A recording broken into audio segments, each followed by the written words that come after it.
Olá, pessoal. Hoje estamos aqui no Centro Espírita Meimei, casa fundada por Chico no ano de 1952, porque estamos encerrando esses episódios sobre mediunidade em ação, hoje apresentando o 12º episódio como mandato mediúnico, em que é trazido as reflexões contidas no livro Nos Domínios da Mediunidade, publicado no ano de 1955, sobre o trabalho mediúnico, que leva o nome de mandato mediúnico, e que nos traz algumas reflexões sobre a conduta, né, na casa de trabalho. E lembrando que esse livro, Nos Domínios da Mediunidade, a observação de André Luiz foram nos trabalhos de Chico Xavier aqui em Pedro Leopoldo, inclusive aqui no Centro Meimei, dentro das reuniões mediúnicas. Então, vamos observar a fala dos nossos instrutores do plano mais alto, de uma mediunidade em ação, mas de uma mediunidade abençoada, né? Como toda ela é, mas aqueles realmente, como Chico, fez jus de falar do mandato de amor, como até existe o livro publicado pela União Espírita Mineira. Vamos, então, à nossa apresentação. O que eu chamo de apresentação? São aqueles companheiros que vão ser os instrutores para todos nós, os personagens que nós estaremos utilizando, né, na apresentação dessa obra tão magnífica que é o livro Nos Domínios da Mediunidade. Então, essa turma aí que vai estar conosco nos explicando. Só para a gente identificar os personagens, a gente fez um trabalho, um esquema, em torno desses personagens, que são imagens disponíveis na internet que nós utilizamos, né? André Luiz, Hilário Silva, que é um dos observadores junto com André Luiz, Aulus, que é o instrutor dessa obra, Gabriel, que é um espírito de alta hierarquia, que assiste aos trabalhos dessa mediunidade, Ambrosina, que é a médium estudada aqui pelos fenômenos nesse capítulo do livro Nos Domínios da Mediunidade. E os amigos espirituais que assistem o trabalho. A gente sabe que uma reunião mediúnica não conta só com o mentor espiritual, né? Ela vai contar com os instrutores, com os trabalhadores, com os guias espirituais, com aqueles tarefeiros. É uma equipe de trabalho que assume a tarefa junto à casa, junto às reuniões mediúnicas, junto aos médiuns. Então, esses personagens é que vão trazer os ensinamentos, como consta no livro. André Luiz, Hilário, Aulus, Gabriel, Ambrosina e os amigos espirituais que não são identificados por nome. Por que a gente escolheu essa metodologia? Porque é uma forma da gente aproveitar os diálogos que André Luiz e Hilário fazia com os mentores espirituais e a própria observação deles, né? É uma forma de, digamos aí, fotonovela, uma coisa bem antiga, mas é de uma revista, para que a gente possa entender melhor esses diálogos que são estabelecidos nesse magnífico livro, né? Bom, então vamos lá, pessoal. Aqui nós vamos começar a nossa visualização do pórtico da entrada, né? Que é apresentado a observação de André Luiz na seguinte palavra: desencarnados congregavam-se no recinto e fora dele. Então, ele coloca esse portão de entrada como muito cheio de pessoas. Tinham espíritos dentro e fora, né, desse ambiente em que eles iriam adentrar para observar a reunião que se faria ali. E ele coloca uma coisa interessante: vigilantes de nosso plano estendiam-se impedindo o acesso de espíritos impenitentes ou escarnecedores. Ou seja, ali tinha uma segurança, né, para que os espíritos perturbadores, que ainda não tinham a proposta do socorro, não tinham ainda condições de ser socorridos, que se apresentavam ali né, a porta da entrada daquele ambiente, mas não com o intuito de receber ajudas, né? Então, eles eram vigiados, eram observados, não era permitida a entrada, porque esses vigilantes do plano espiritual, junto à porta de entrada da casa, faziam a separação de espíritos que seguiam as pessoas. Olha que interessante, quer dizer, quando caminhamos para uma casa espírita, nós ali levamos as nossas companhias espirituais, né? Espíritos que não eram simples curiosos ou sofredores, mas blasfemadores e remetentes no mal. Então, ali não era admitido numa reunião organizada esses espíritos que não tinham o objetivo de busca de socorro, de aprendizado, que é o curioso aqui, né? Aquele que quer ver o que está acontecendo. E muitos chegam na casa espírita e passam a aprender, né, o funcionamento do intercâmbio, da assistência espiritual a partir daí. E outros, né, que vêm com o intuito de zombaria e de trabalho do mal. Então, ali já tem uma segurança estabelecida, segundo André Luiz observa, na porta de entrada, que chama o pórtico de entrada. E aí ele adentra o salão. Aí já avista o quê? Grande mesa ao centro de vasta sala, encontrava-se rodeada de largo cordão luminoso de isolamento. Nós vamos ver aí essa questão da mesa, onde apresenta essa faixa verde, mais escura, né, que se isolava do demais ambiente dentro do próprio salão de trabalho. Então, já existia também um cordão luminoso que ele observa, que isolava aquela mesa de trabalho do resto do ambiente que estaria ali naquela casa espírita. Então, a mesa de trabalho, ela gozava de uma proteção estabelecida. Ampla área se acomodava quantos careciam de assistência, encarnados ou não, que se mostrava igualmente protegida com faixas de defesa magnética. Nós vamos ver a segunda faixa, né, que vai dar proteção àqueles que foram admitidos à reunião mediúnica. Ou seja, existia um cordão de isolamento para que ficasse bem protegido desde a entrada, como no local onde ia realizar o trabalho, e aqueles que seriam admitidos ao trabalho, encarnados ou não, gozavam dessa rede de proteção, de defesa magnética, que aí é o nosso ambiente espiritual. Sob o cuidado cauteloso de guardas pertencentes à nossa tarefa de ação. Ali eram os guardas observando, né, esse ambiente, essa faixa magnética, para que se mantivesse ali toda a proteção necessária ao trabalho que seria realizado. E aqui a gente vai ver completo, né? Nós estamos aí, esse quadrado seria o prédio, podemos assim chamar, ou o salão. Aquela primeira faixa ali, a número 1, que está dentro, próxima à mesa, né, que vai ser onde vai ficar os trabalhadores. A segunda faixa, os que serão atendidos, né? E essa maior, a número 3, ela fecha todo o prédio, todo o ambiente, né? É uma proteção magnífica para que o trabalho seja realizado. E esse desenhozinho do lado da mesa aí, a gente quis colocar que é o pavilhão ou gabinete espiritual, né?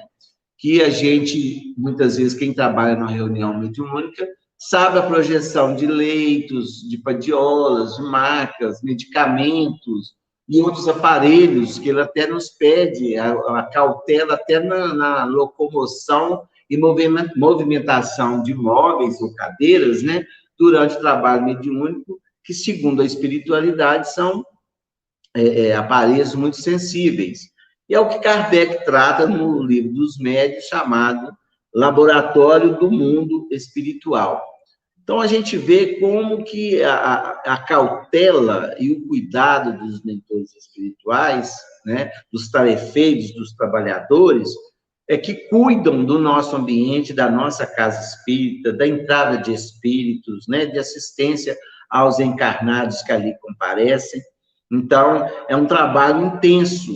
Por isso que a gente fala que toda reunião mediúnica, ela começa, né, bem antes da nossa chegada a casa espírita, é um trabalho de permanente da espiritualidade para preservar aquele local e preparar o trabalho que há de ser feito. Bom, depois nós vamos ver aqui a presença de André Luiz falando sobre os benfeitores, sobre os benfeitores espirituais, é o seguinte, né? Que eles conferenciavam entre si, junto deles respeitavam o Senhor, ouvia prestimosos diversos pacientes. Ou seja, ali, os benfeitores espirituais que estavam presentes à reunião compartilhavam, né, o seu entendimento e presença junto à médium, que iria ouvir e estava ouvindo e percebendo aqueles pacientes ali para o socorro. Então, já recebia assistência dos benfeitores espirituais em tarefa na casa, na reunião mediúnica. E ele identifica, né, a nossa irmã Ambrosina, que há mais de 20 anos sucessivos procura oferecer a mediunidade cristã que possui de melhor na existência. Por amor ao ideal que nos orienta, renunciou às mais singelas alegrias do mundo. Então, é uma médium que veio com esse mandato mediúnico, né, de renúncia e abnegação, e já contava com mais de 20 anos de trabalho dedicado, cuidando exclusivamente, né, dessa tarefa, renunciando às mais singelas alegrias do mundo, que é o que mais a gente procura, né? Nesse livro, se projeta muito que essa Ambrosina foi trocado o nome e que representa a figura de Chico Xavier, né? E o benfeitor que passa a assisti-la de Emmanuel. Mas, independente disso, né, foi a conduta e foi o mesmo mecanismo que Chico Xavier, através do benfeitor Emmanuel e através dos amigos espirituais, realizou nessa casa de oração, né? Ou nas casas de oração em que ele passou. Ok? Então, aí nos apresenta a irmã Ambrosina, que vai fazer parte dos nossos estudos. Então, Hilário faz o seguinte: revestida por extenso halo de radiações opalinas, conserva a própria aura sempre lúcida. Apesar das vibrações que ela recebia, a aura psíquica dela refletia a luz. A gente até esboçou isso sobre a cabeça da Ambrosina, né? Ela irradiando luz, e estava revestida por intenso halo de radiações, ou seja, que eram emitidas a favor dela, mas ela mesma tinha e lhe acendia a sua própria luz, né? E completa-se ainda, né, junto a Hilário e André Luiz, eles comentando entre si, sem que as emissões de fluidos enfermiços lhe pudessem atingir o campo de forças. Ou seja, aquela médium, com aquela aura irradiando luz, com toda a proteção contida em favor dela para o trabalho assistencial, ela não se contaminava com fluidos enfermiços, não alterava a sua estrutura fluídica e magnética, né? Ela se mantinha em elevação. Olha que maravilha, né, gente? É o trabalho com amor, né? E a preparação, a doação dessa média, Dona Ambrosina, que vem revelar para a gente. E eles vão observando, né, qual é o mecanismo das comunicações que vão passar a ter junto à Dona Ambrosina.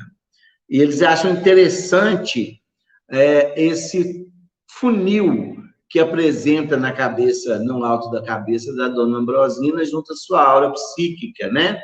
E dentre os cabelos grisalhos, salientávamos um pequeno funil de luz, à maneira de um dedicado adorno. Então, eles presenciam, né, aquele funil sobre a sua cabeça, que nós vamos ver o que ele vai significar para o trabalho que Dona Ambrosina iria realizar. Então, é a visão de Hilário e André Luiz, né, da performance, assim podemos dizer, da médium junto ao plano espiritual, né, da sua posição na mediunidade com Jesus, que ela ia praticar a partir dali. Então, eles viram todos a radiação dela, aquelas vibrações opalinas no halo envolvendo-a, e viram também esse funil que estava aqui, estabelecido no alto da sua cabeça, que é bem interessante. Aí, o que os amigos espirituais, aqueles assistentes que estão ali presentes, veio a admiração e a dúvida dos dois. Ele explica que é um aparelho magnético ultrassensível com que o médium vive em constante contato com o responsável pela obra espiritual que por ela se realiza. Olha que coisa mais interessante, né? A comunicação do responsável pelas tarefas que Dona Ambrosina iria realizar, o que a gente chama de mentor. O mentor é por causa disso, é mente a mente, né, gente? Ele tinha um canal direto com a Dona Ambrosina para administrar, digamos assim, as tarefas que ela iria realizar a partir de então. Aquele funil era um canal direto com o mentor espiritual que a assistia, que era responsável pela tarefa da Dona Ambrosina aqui no orbe terreno. E ele explica mais, né, que ela recebeu o mandato de serviço mediúnico, merecendo por isso a responsabilidade mais íntima associação com o instrutor que ele preside as tarefas. Então, o aparelho, o funil, ele servia para isso, para que ela tivesse, né, essa associação íntima com o instrutor que iria presidir as tarefas, né? Então, era um aparelho magnético que facilitava e que abria ou que servia de canal direto com o mentor espiritual que iria assistir Dona Ambrosina, né? Eu fico pensando, olha como a gente desconhece tanta coisa do plano subjetivo da mediunidade, né? A gente, às vezes, presencia as comunicações, o mecanismo, estudamos, mas olha que sutileza, olha que maravilha, olha que organização, olha que preparo. Por isso que a disciplina é muito estabelecida para aquele que vai servir na mediunidade, porque tem toda uma estrutura gigantesca, digamos assim, em espiritualidade, em luz, para que as possibilidades mediúnicas de cada um possam servir de auxílio. Aqui nós estamos falando de uma médium que não recebeu só uma tarefa mediúnica, né? Um mandato, ela tinha uma missão. Por isso que é associado o nome dela a Chico Xavier, porque os mecanismos não são diferentes, os trabalhos não são diferentes. Mas, como eu disse, o importante é entender o que é essa mediunidade gloriosa, né? E como merece assistência dos espíritos superiores, esses médiuns que se dedicam da maneira que a Dona Ambrosina aqui exemplificada, né, se porta diante as tarefas mediúnicas. E eles continuam na sua curiosidade, sendo satisfeita pelos amigos espirituais, né? Então, ela vive flagelada por petitórios e súplicas? E ele responde, sim. Simboliza uma ponte entre os dois mundos. Com a paciência evangélica, sabe ajudar os outros para que os outros se ajudem. Olha o que o amigo espiritual fala para o Hilário, né? Ele ficou preocupado dessas antenas psíquicas da nossa irmã fossem visitadas constantemente, e ela estava percebendo ali naquele ambiente que ela estava captando o pensamento, as necessidades de cada um, os pedidos, né? Aí a gente imagina como foi a vida do Chico nesse sentido, né? Era dessa mesma forma. E aqui ela fala que ela representava uma ponte entre os dois mundos, ela ajudava uns para que os outros se ajudassem, né? Então, a tarefa era um estímulo de ajuda mútua e de aprendizado, né? Porque saber ajudar os outros para que os outros se ajudem é uma tarefa de caridade, é uma tarefa de amparo, né? Para que a pessoa consiga trilhar o próprio caminho. Então, era assim que os espíritos passavam a ver Dona Ambrosina e que André Luiz e Hilário estavam conhecendo naquele trabalho que ia se iniciar. E a Ambrosina faz uma pergunta mental que é registrada por André Luiz e Hilário, que eles trazem para nós na obra. Ela fica preocupada, amados amigos espirituais, que fazer? Que estão buscando aqui nossos infortunados companheiros foragidos da justiça terrestre? É preciso que a aflição não nos perturbe. Lembre-se que nós achamos aqui para auxiliar. Olha que lição, né? Ela viu dois foragidos, identificou os crimes que tinham cometido, e ela ficou aflita. O que eles estavam fazendo ali, então? E aí o amigo espiritual a instrui que não entrassem em aflição, né? Para não perturbar aqueles canais, e que ali era uma casa de ajuda. E nós vamos lembrar aqui de um caso do Chico, acontecido aqui em Pedro Leopoldo. É um caso até conhecido, mas nós vamos repeti-lo, que serve de exemplo aqui da conduta do Chico diante desses fatos.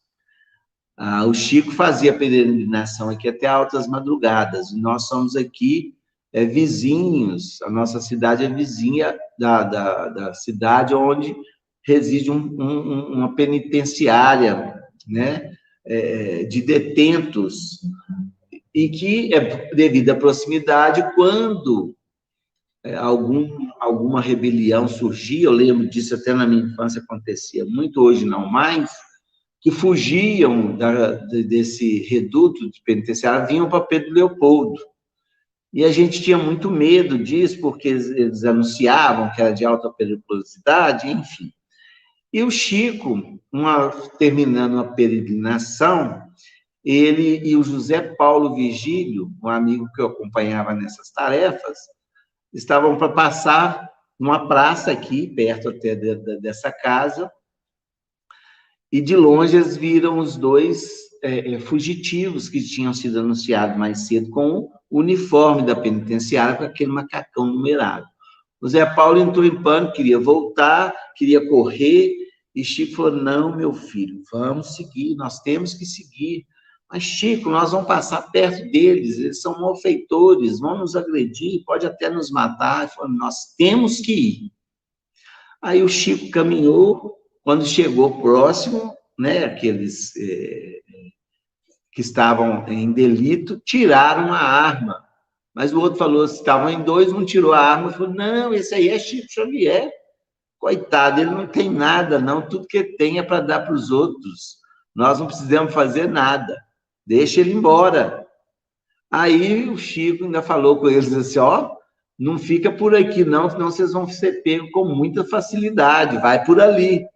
Aí Zé de Paulo ainda falou com ele, mas Chico, você falou para ele para desviar o caminho? Ele falou, meu filho, nós temos que ajudar aonde tivermos. Então, eu dei minha ajuda. E, inclusive, um foi baleado e veio desencarnar, o outro sobreviveu. Aí Chico falou, aquele deveria ser o bom ladrão. Né? Então, são experiências que o Chico vivia de acordo com todas as instruções que ele recebia, né? Por ser essa alma com um mandato de amor. Esse aqui só foi para ilustrar esse episódio que aconteceu na casa espírita, né? Com aqueles malfeitores. Então, aqui vai apresentar para a gente o Gabriel. Gabriel é o mais categorizado mentor da casa. Deu entrada no recinto acompanhado por um grande séquito de amigos. Então, ali chegou o mentor da casa, aquele que era o nome de Gabriel, que faria, junto à Ambrosina, o papel que Emmanuel fez com Chico Xavier. Né? Ele era o responsável pelos trabalhos da casa e pela mediunidade, pela tarefa mediúnica realizada por Ambrosina. Então, ele chega já com tudo organizado, tudo pronto para o início dos trabalhos, né? Então, ali, ele nos apresenta o Gabriel.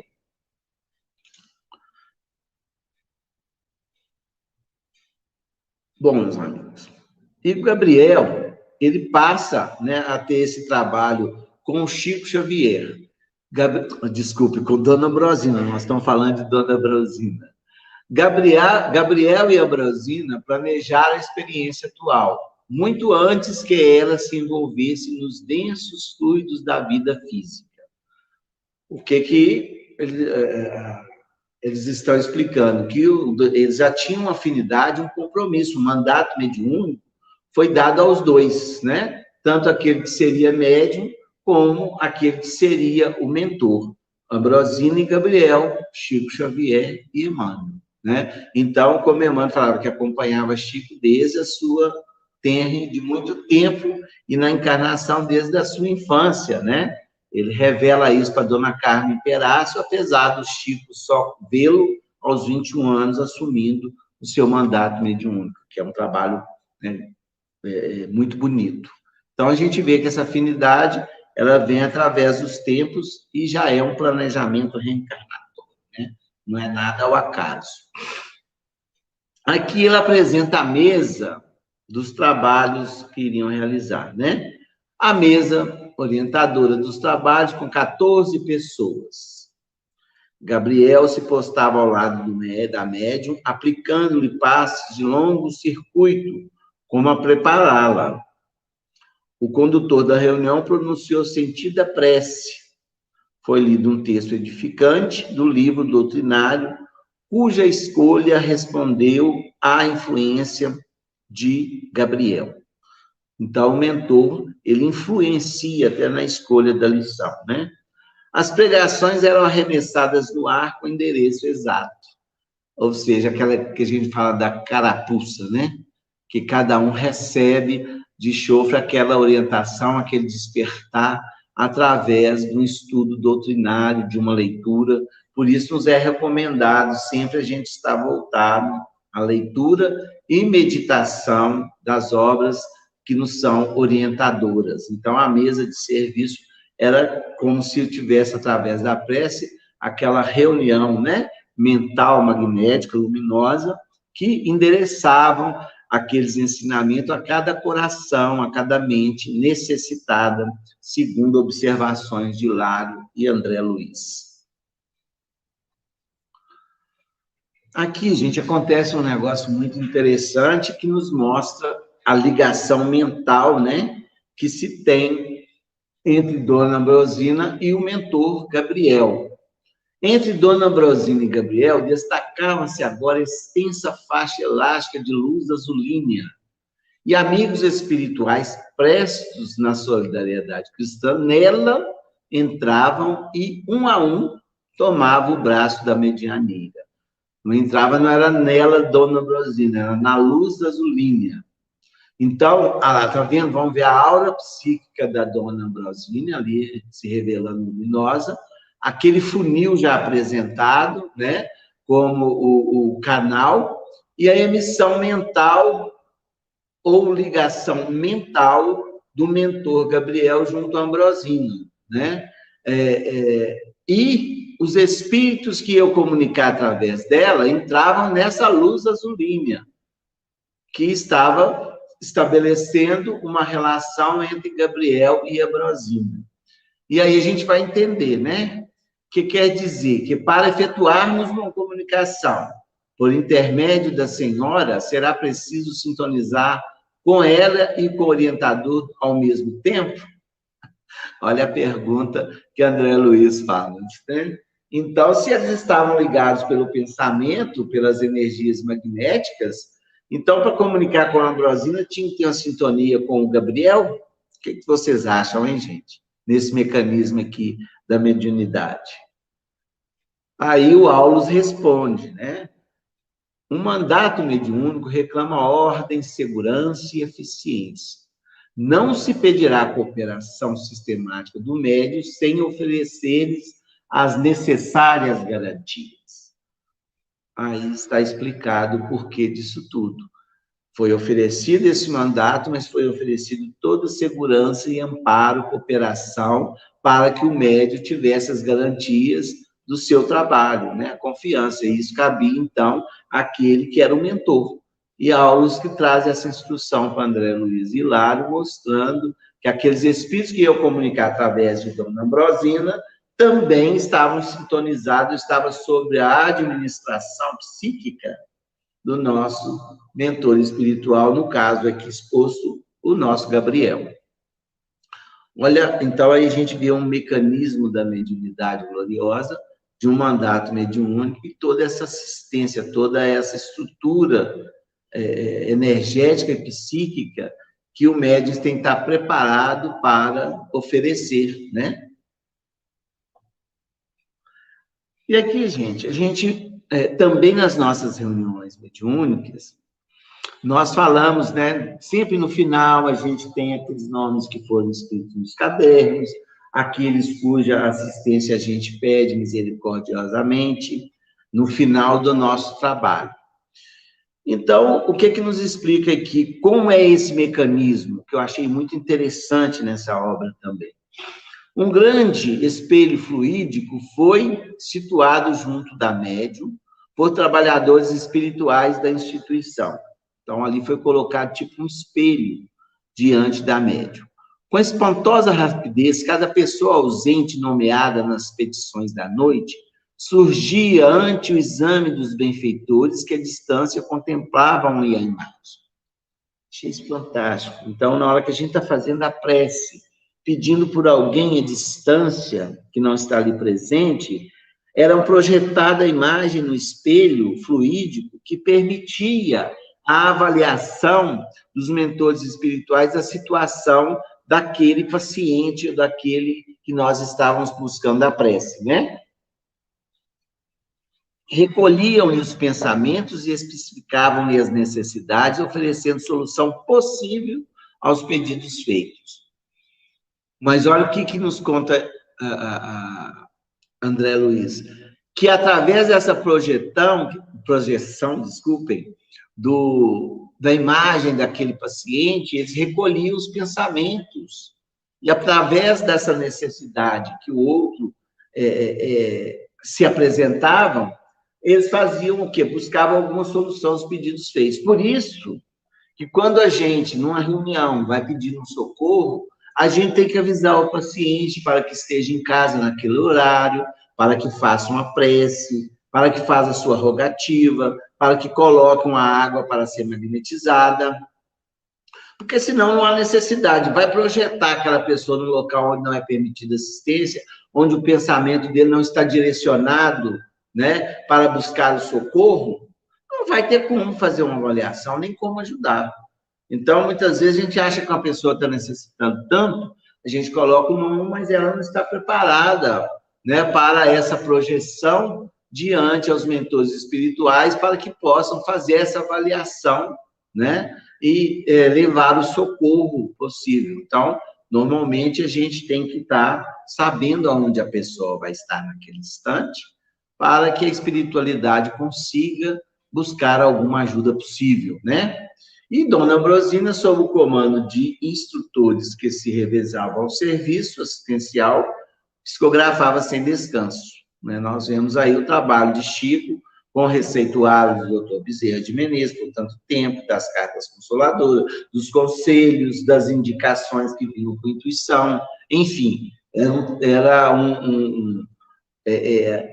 esse trabalho é de muita ajuda àqueles que necessitam. Então, a gente precisa realmente estar confiantes, né, que a espiritualidade vai agir. No caso de que se tem a psicografia, né, se tem um receituário, pode ser utilizado, coisa que Chico depois, mais tarde, nem utilizou mais, né?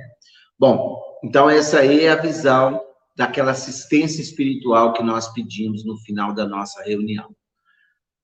E aí, o que acontece depois que é feito esse diagnóstico, né? Esse levantamento, aqueles que poderão ser socorridos, os trabalhadores nas nossas linhas de atividade são distribuídos em diversas regiões, onde captam imagens de acordo com os pedidos que são endereçados, sintonizando as emissões com o aparelho receptor sobre o nosso vista. O que fala? Então, aqueles trabalhadores pegam aquele conjunto de orientações, de possibilidades, e são distribuídos para as visitas fraternas àqueles que serão assistidos naquela noite. E pelo exame do perispírito, alinham-se avisos e conclusões, mobilizando os meios de atender à distância. Então, além dos pensamentos, eles fazem uma leitura perispiritual daquele paciente nessas projeções fluídicas, né, que apresenta no espelho. Muito interessante esse mecanismo, muito avançada a tecnologia, né? Por isso que eu falo o seguinte, a televisão pode oferecer uma ideia imediata de semelhante serviço, salientando que entre nós as transmissões são muito mais simples, exatas e instantâneas. Na época de 55, ele compara ao aparelho televisor. Nós vamos ver a evolução, né, da ciência, que hoje esses recursos que tinham no plano espiritual já foram inspirados na Terra, através do raio-x, através da tomografia computadorizada, através até de cirurgias que se faz por vídeo, né, com uma visão do todo o corpo internamente. Hoje, algumas cirurgias nem precisam de cortar mais. Isso tudo já são benefícios que vêm em favor de auxílio a todos nós, né, em favor de todos nós. Mas em 55, a tecnologia que eles conseguiram comparar, apesar de nos avisar, né, que a maneira que eles trabalharam é muito mais simples do que as transmissões que nós recebemos aqui na Terra, são mais exatas e mais instantâneas, né? Naquela época, ainda não existiam satélites, né, meus amigos?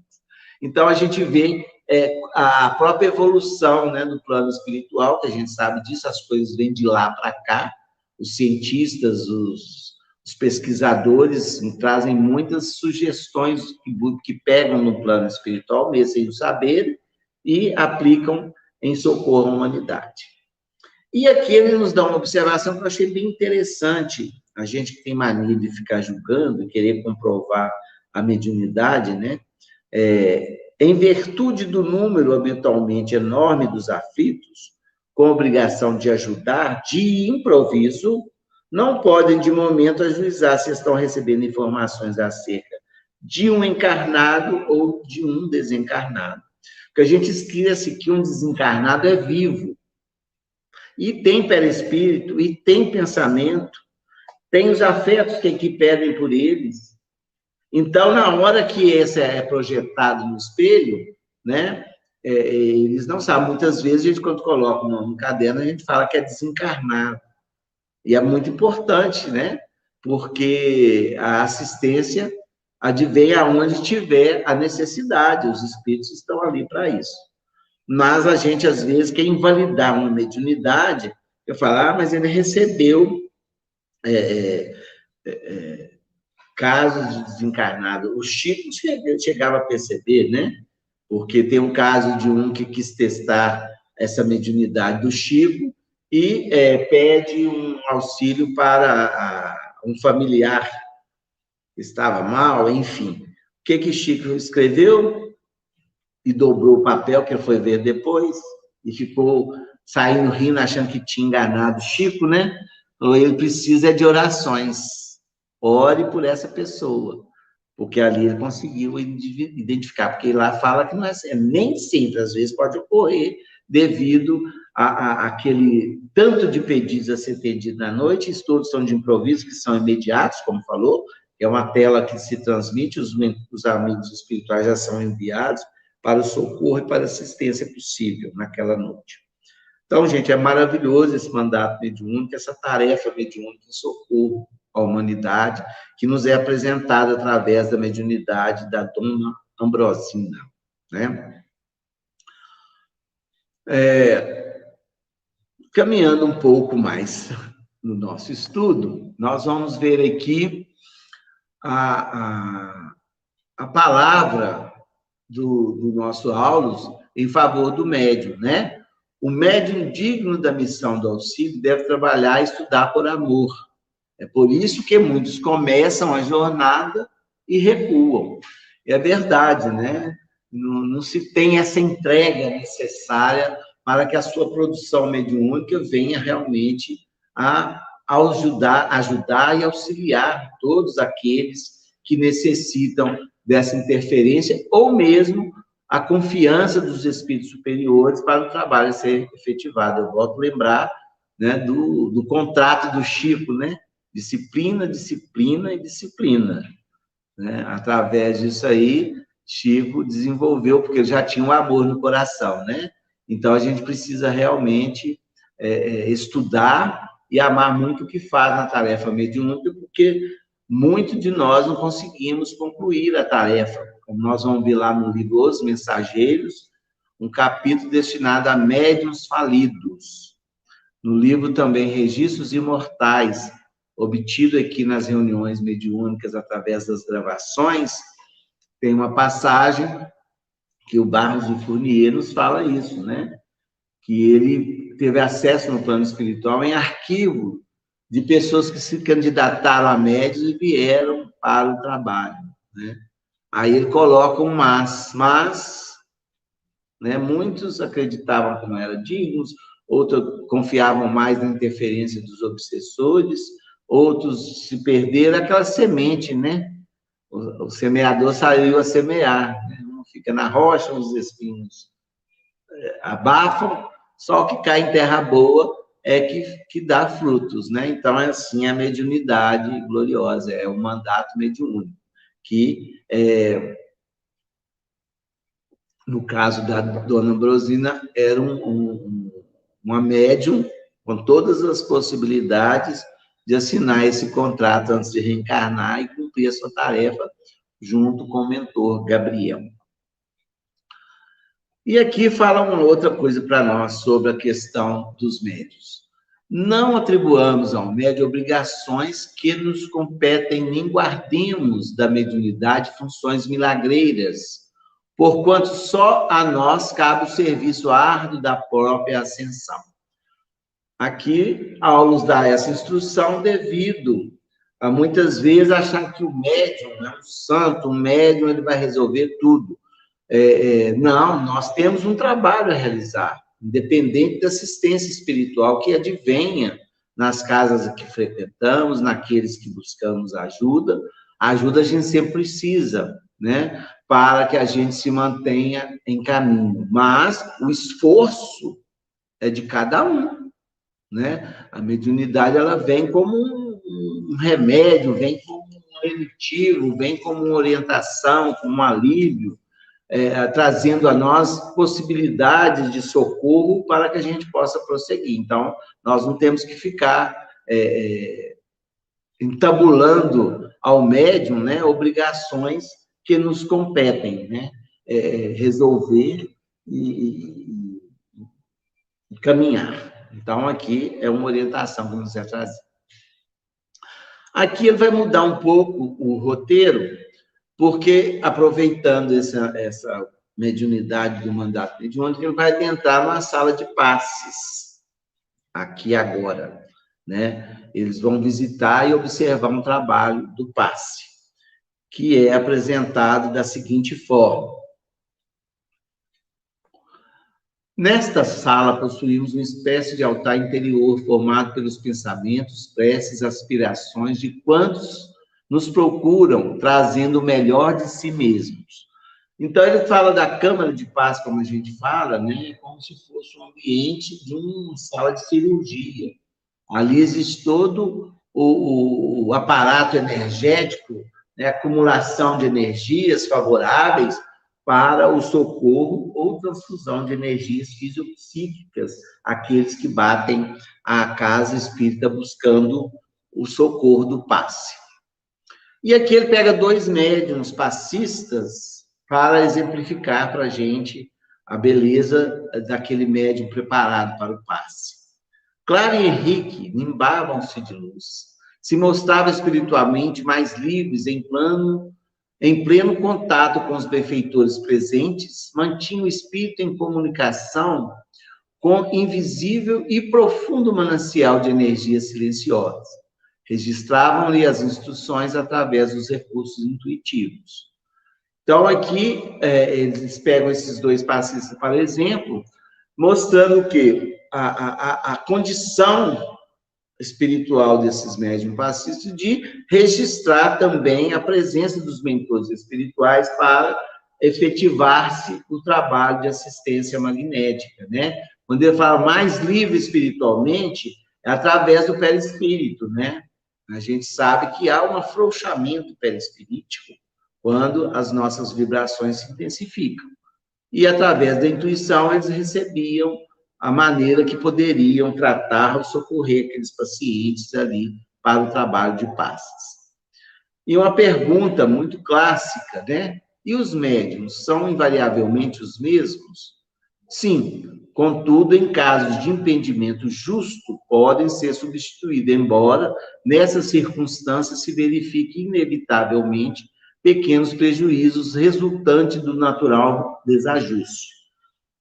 Então, aqui é instruído, né, a André Luiz, que a sala de passe, ou aquela câmara de passe, deve contar com os mesmos passistas no trabalho determinado para cada dia, porque exige também uma harmonização com o ambiente para que venha favorecer a interferência dos benfeitores espirituais.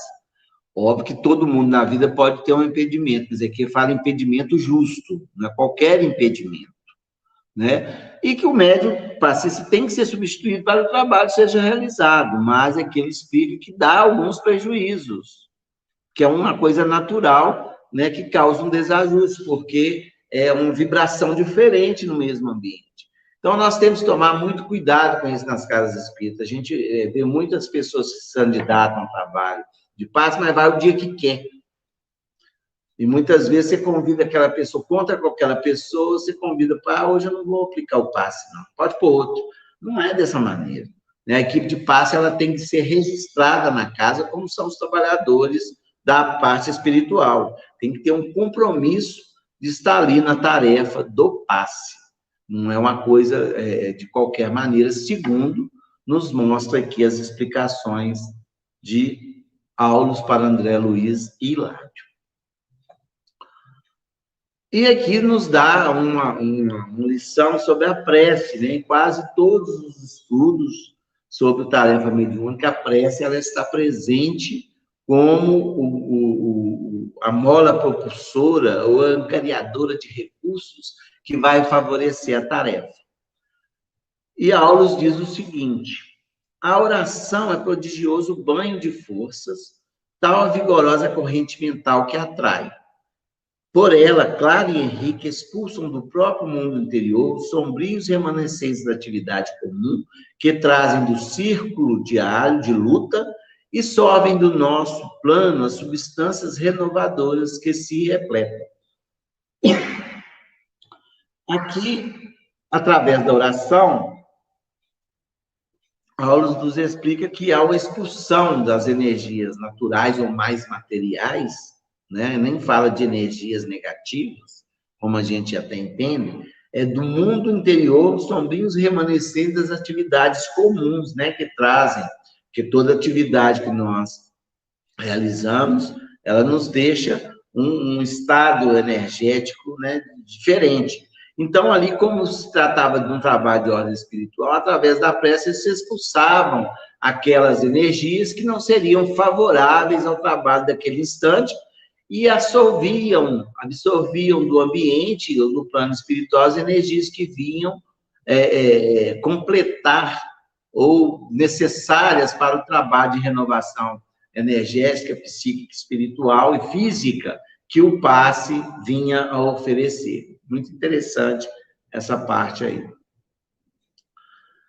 E aí o Hilário pergunta ainda para o Aulos: por que motivo a energia transmitida pelos amigos espirituais circulam primeiramente sobre a cabeça dos médiuns?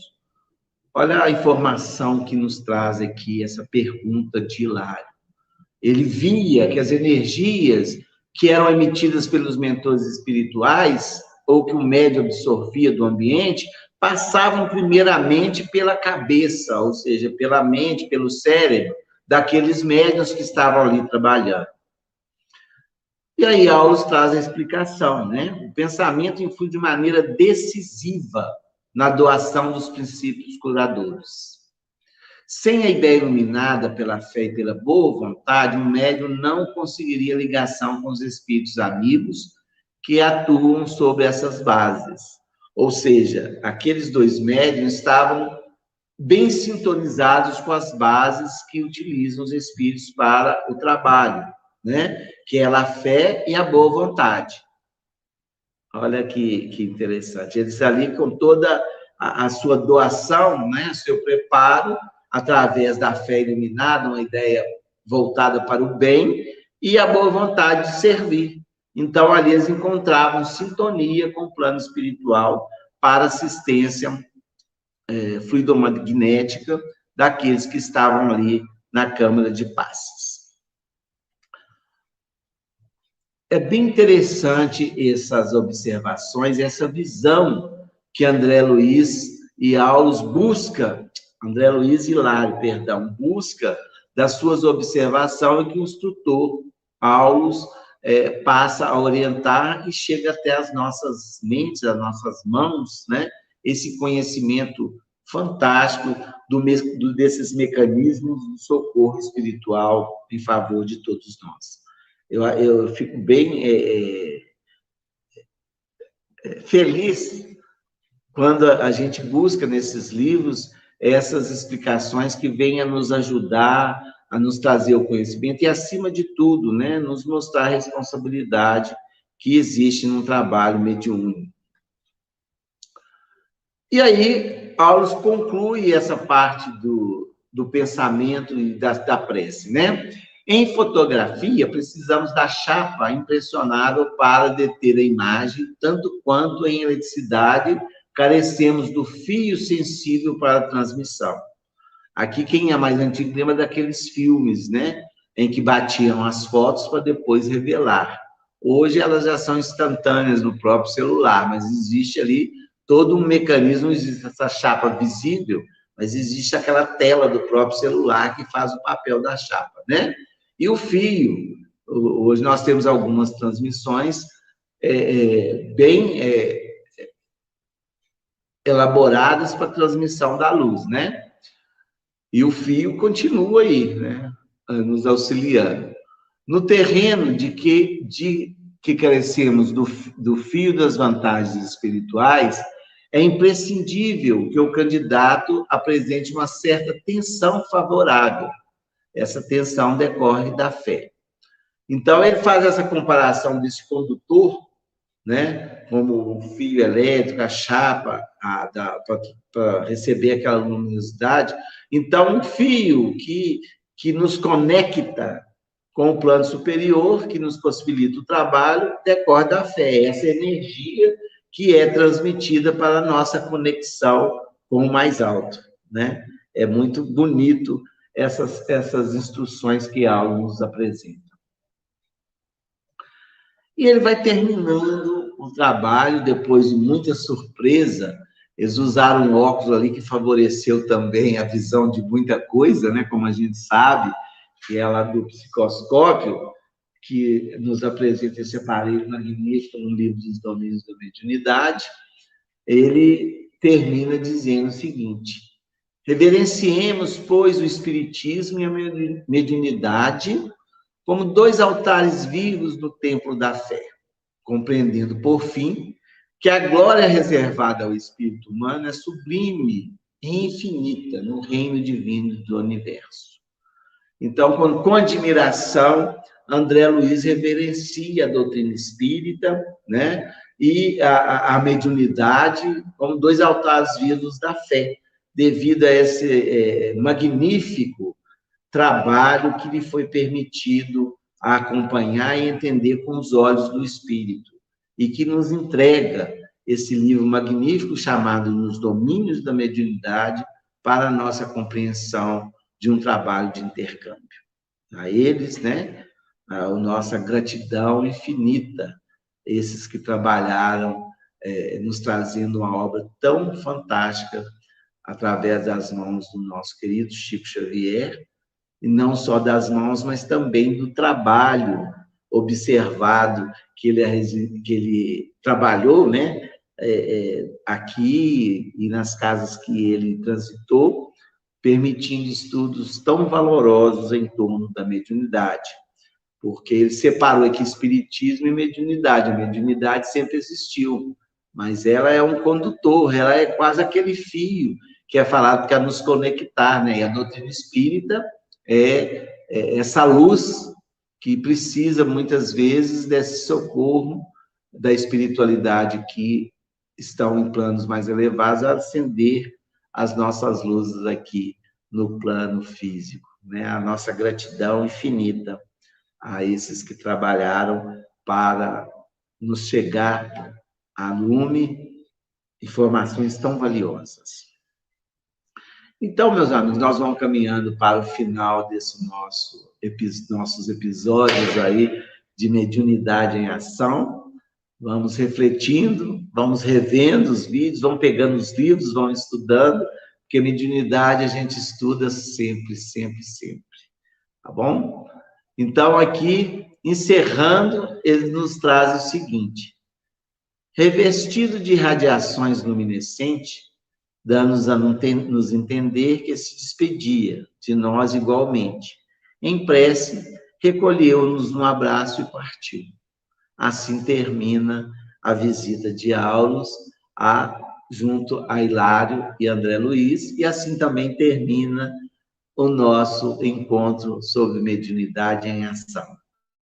Em breve oportunidade, estaremos estudando o passe, mas toda sexta-feira teremos um vídeo novo.